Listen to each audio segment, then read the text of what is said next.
آپ نے بیگم سے کہا بیگم چائے بنا کے پلا دو. بیگم نے کہا عورت پر شوہر کی خدمت. آج کل یہ نئی مارکیٹ میں ایک چیز چلی ہے, عورت پہ شوہر کی خدمت واجب. یہ آج کل کے بعض اسکالرز ہیں نا, نہ ساس کی خدمت واجب ہے, نہ شوہر کی خدمت واجب ہے, کچھ بھی لازم کسی پہ بھی نہیں ہے. وہ گوروں والا سیٹ اپ لانا چاہ رہے ہیں کہ بیوی اپنی چائے خود بنا رہی ہے, میاں اپنی چائے خود بنا رہا ہے, وہ اپنا خود کما رہی ہے, یہ اپنا خود کما رہی ہے. کوئی ریلیشن آپس میں گیا.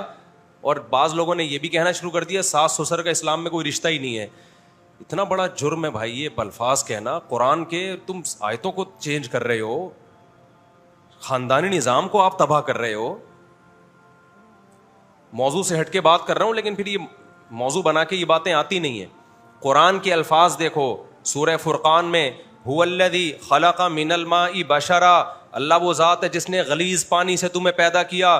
آگے قرآن کہتا ہے اتنی عزت دی ہے, فجعلہ نسبا وصہرا, نسب والا بھی بنایا, ددیال ننیال والا, اور سسرال والا بھی بنایا. تو سسرال کا کوئی رشتہ ہی نہیں ہے. قرآن تو دو ہی رشتوں کو ہائی لائٹ کر رہا ہے کہ میں نے تجھے عزت دی ہے پانی سے بنا کے. غلیظ پانی تھا, کپڑوں پہ لگتا ناپاک ہو جاتے, جسم سے نکلتا ہے غسل فرض ہوتا ہے. اس غلیظ پانی کو اس خدا نے ایسی, یہ خدا کے وجود کی بھی دلیل ہے. آٹومیٹیکلی یہ کام ہوتا ہے, تو ایک پانی کو, ناپاک پانی کو اتنی عزت نہیں ملتی آٹومیٹیکلی. اللہ کہتے ہیں میرا کام ہے, غلیظ پانی تھا تو پیدا کر کے ایسا بنایا. جب دنیا میں آیا تو دو خاندان, ایک ددیال ننیال والا جس کو نسب کہا ہے, ددیال بھی خوش ننیال بھی خوش, اور دوسرا سسرال والا جو بلوغت کے بعد ملتا ہے. تو اللہ تو سسرال کو بڑے اہتمام سے ذکر کر رہے ہیں, اور ہمارے یہاں بعض لوگوں نے کہنا شروع کر دیا اسلام میں سسرال کا کوئی رشتہ ہے ہی نہیں. آپ کہہ سکتے ہیں اس میں سسرال ہے, ساس سسر کہاں ہیں؟ تو سسرال سب سے پہلے ساس سسر ہی سے شروع ہوتا ہے. شوہر کو سسرال نہیں کہا جاتا, شوہر کے ریلیٹیوز کو سسرال کہا جاتا ہے. تو شوہر کے ریلیٹیوز میں اس کا بھائی اس کی بہن پہلے یا اس کے ماں باپ پہلے ہیں؟ اس آیت میں اللہ نے سب سے زیادہ ساس سسر کے رشتے کو ہائی لائٹ کیا ہے. اور آپ یہ کہہ رہے ہیں کہ اسلام میں ساس سسر کا کوئی رشتہ بولو ہے ہی نہیں. کتنی غلط بات ہے. اور پھر صرف اسلام نے ساس سسر کا رشتہ برائے رشتہ نہیں بنایا کہ یہ ایک سسرال رشتہ ہے, اس کے احکام بھی جاری کر دیے. قرآن کہہ رہا ہے حرمت علیکم امہاتکم, تم پر تمہاری مائیں حرام ہے. کیوں حرام ہے؟ اس لیے کہ وہ کیا ہے, مقدس رشتہ یعنی ماں ہے. اسی طرح قرآن کہتا ہے وَأُمَّهَاتُ نِسَائِكُمْ, تمہاری بیوی کی ماں بھی تم پر کیا ہے, حرام ہے. اسی طرح عورت پہ شوہر کی ماں بھی کیا ہے, شوہر کا باپ بھی کیا ہے, حرام ہے. اس لیے کہ اس کو اللہ تعالیٰ باپ کا مقام دے رہے ہیں سسر کو, اور ساس کو ماں کا مقام دے رہے ہیں, تبھی ان سے نکاح کو حرام کر رہے ہیں. تو آپ کہہ سکتے ہیں کہ اسلام میں ساس سسر کا کوئی رشتہ ہی نہیں ہے. اتنے سخت احکام دے دیے کہ قیامت تک ان سے نکاح نہیں ہو سکتا آپ کا. تو نکاح نہ ہونا یہ کس بیس پہ ہے؟ یہ ان کے احترام کی بیس پہ ہے. تو ماں کا درجہ دیا جا رہا ہے ساس کو, اور سسر کو کس کا درجہ دیا جا رہا ہے, باپ کا درجہ دیا جا رہا ہے. تو آج ہمارے ہاں جو خاندانی نظام ہے نا, بس عورت کے حقوق کے نام پہ اس کو باغی بنانے کی کوشش ہو رہی ہے. اس سے عورت کو حقوق نہیں ملیں گے, مرد اور عورت کا رشتہ کیا ہو جائے گا, خراب. مرد تو اپنی جو غیرت مند مرد ہے وہ اپنی خدمت سے زیادہ وہ اپنے ماں باپ کی خدمت پہ خوش ہوتا ہے.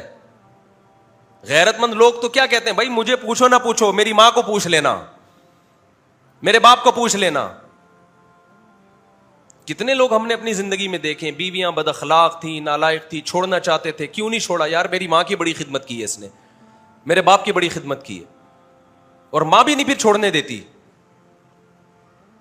جب آپ کی بیوی آپ کے گھر میں آتی ہے تو خاندان میں آتی ہے, وہ خاندان میں آتی ہے, تو خاندان سے اچھا سلوک ہوگا تو خاندان کبھی بھی نہیں چاہے گا کہ اس کو چھوڑو, طلاق مشکل ہو جائے گی. اور اگر آپ کا اور اس کا ریلیشن ہے, خاندان گیا تیل لینے, تو پھر آپ 2 منٹ میں چھوڑو گے اس کو, کوئی پیچھے نہیں کھڑا ہوگا پوچھنے والا. باقی جو ساسیں ظلم کرتی ہیں وہ اپنی جگہ ہے, اس کو ہم پروموٹ. ساسیں کون سا کم ہے؟ پشتوں میں ساس کو کیا بولتے ہیں؟ کل مولانا طارق مل صاحب کے کلپ دیکھو, خواخے بولتے ہیں. اب دیکھو کتنی ڈینجرس لفظ ہے نا, خواخے, یہی بولتے ہیں نا. تو ہے بڑا ڈینجرس معاملہ. ساس کا معاملہ آسان نہیں ہے, لیکن اس کا حل یہ نہیں ہے کہ بہو کو کہا جائے خدمت نہ کرو. اس کا حل یہ کہ ساس کو کہا جائے کہ بھائی ذرا ہاتھ کیا رکھو, ہلکا ہاتھ رکھو, اپنی بچیوں کی طرح سمجھو, طنز نہ کرو, تانے نہ کرو, وہ بھی کسی کی بیٹی ہے, غلطی ہو جاتی ہے, محبت سے عزت دے کے سمجھا دو اس کو, اس پہ اس کی استطاعت سے زیادہ بوجھ نہ ڈالو. آپ نے دیکھا کہ کوئی امپلائی جو ہے وہ باس جو ہے امپلائی پہ ظلم کر رہا ہے ماتحت پہ, آپ نے کیا کہا, ماتحت کو بولا باس کی جو ہے نا تم پہ اس کا حکم ماننا ہی لازم نہیں ہے.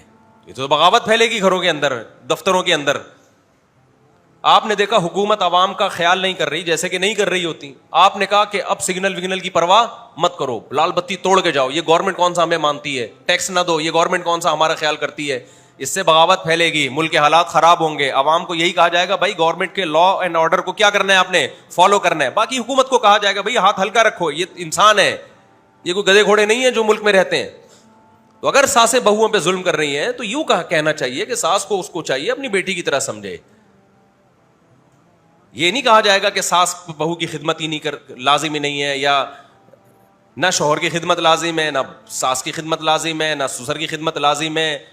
تو کیا پیڑے کھانے کے لیے آئی ہے؟ بچے تو ویسے ہی پیدا نہیں کر رہی آج کل, وہ ایک آدھ کے بعد پوری زندگی پڑی ہوئی ہے اس کے بعد, تو پھر کیا کرنے آئی ہے وہ؟ تو اس کا نتیجہ, اور اس سے مرد کو فائدہ نہیں ہوگا, مرد کو نقصان نہیں ہوگا, نقصان اس سے اینڈ میں عورت ہی کو ہونا ہے. آج اللہ کا شکر ہے ہم لوگوں کا ایک نظام ہے, بچی جب گھروں میں رخصت ہو کے آتی ہے پورا خاندان انوالو ہوتا ہے, وہ بھائی کی بھابھی بھی ہے, وہ آپ کے باپ کی بہو بھی ہے, وہ پورا ایک ریلیشن ہے.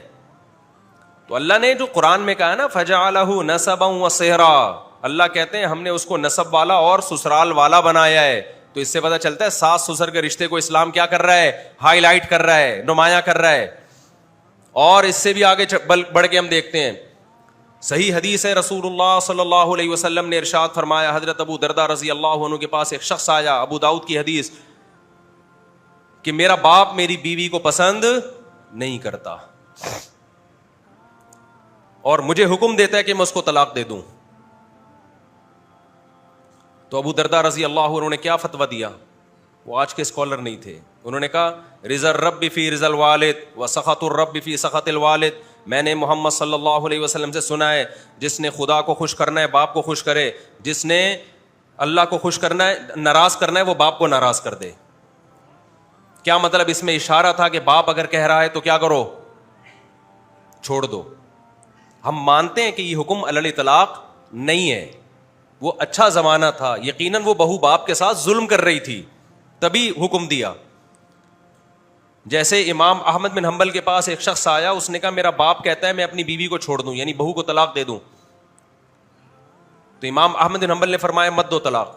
انہوں نے کہا نبی نے تو فرمایا ہے, حضرت عمر کے بیٹے کو کہا تھا کہ اپنے باپ کی اطاعت کرو, حضرت عمر نے اپنے بیٹے سے کہا تھا کہ بہو کو چھوڑ دو نا.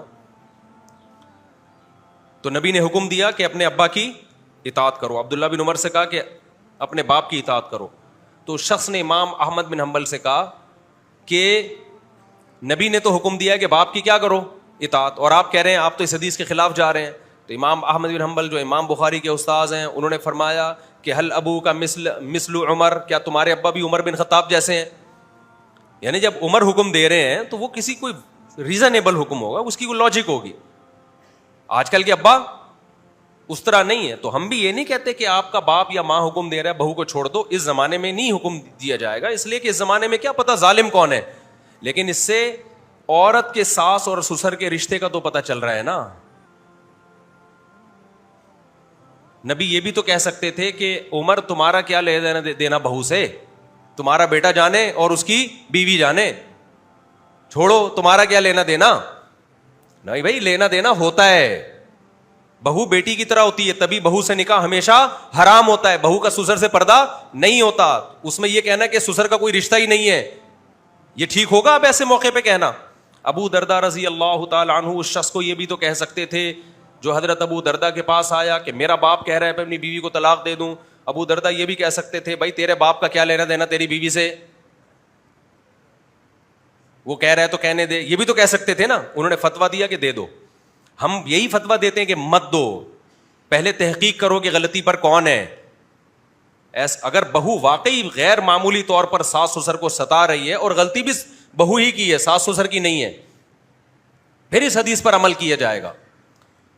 لیکن نارملی آج کے زمانے میں، کیونکہ آج کل تو کسی ساس کو کوئی بہو پسند ہی نہیں آتی ہے، تو طلاقیں بڑھ جائیں گی. لیکن اتنی بات تو پتہ چلتی ہے کہ ابو درداء رضی اللہ تعالیٰ عنہ یہ کہہ سکتے تھے تمہارے ابا کا تمہاری بیوی سے کیا لینا دینا، وہ اگر حکم بھی دے بھی رہے ہیں تو اس کو فالو مت کرو. ظاہر ہے ابو درداء جانتے تھے کہ یہ اسلام خاندانی نظام چاہتا ہے. بہو جب آپ کے بیٹے کی بیوی ہے تو وہ آپ کی بہو بھی ہے، آپ کی بیٹیوں کی طرح بھی ہے. اگر وہ قطع رحمی کرتی ہے، ساس سسر کو غیر معمولی ٹارچر کرتی ہے اور وہ اذیت میں جا رہے ہیں، عذاب میں جا رہے ہیں اور غلطی پر بھی ہے، پھر ایسے موقع پہ اگر ماں باپ کہتے ہیں کہ اس کو چھوڑ دو، تو شریعت کس کے حکم کو فالو کرنے کا حکم دے رہی ہے؟ پھر والدین کو فالو کرنے کا حکم دے رہی ہے. تو آج ہمارے ہاں خواتین کے حقوق کے نام پہ بے اعتدالی بہت ہو رہی ہے. ویمن رائٹس کے نام پہ ہم اصل میں ویمن رائٹس لے رہے ہیں یورپ امریکہ سے. ان کا تو کوئی سسٹم ہی نہیں ہے بھائی. ان کو کیا فادر ان لا کیا اور مدر ان لا کیا ہو گیا بھائی، تو لائف اسٹائل انجوائے، وہی اسٹائل چل رہے ہیں ان لوگوں کے یہاں. نیلسن شادی کر کے آ گیا، ابا کو بتائے نہ بتائے، بچے ہو گئے بتائے نہ بتائے، وہ اپنے ابا کو نہیں پوچھ رہا، وہاں سسر کو کون پوچھے گا بھائی؟ اپنی بیٹیوں کو نہیں جو پوچھ رہے تو اپنی بہوؤں کو کہاں سے پوچھیں گے؟ تو آپ وہ نظام ہمارے اوپر مسلط کر رہے ہو. اسلام فیملی سسٹم کو بہت زیادہ ویلیو دیتا ہے، تھوڑی ویلیو نہیں دیتا. اسلام کہتا ہے جو رشتے توڑتے ہیں کبھی بھی جنت میں نہیں جائیں گے. یہ سمجھ میں آ گیا کہ ساس سسر کا رشتہ کے جو لوگ کہتے ہیں نا کوئی تصور ہی نہیں ہے، 100% غلط ہے. قرآن سے بھی ہے، حدیث سے بھی ہے. تو یہی سوچ لیا کریں کہ نکاح کیوں حرام ہے. آپ کہہ سکتے ہیں سالی سے بھی نکاح حرام ہے، بالکل نہیں ہے. جب تک نکاح میں ہو تو سالی سے نکاح حرام ہے. بیوی مر جائے تو سالی سے نکاح کیا ہے؟ حلال ہو جائے گا.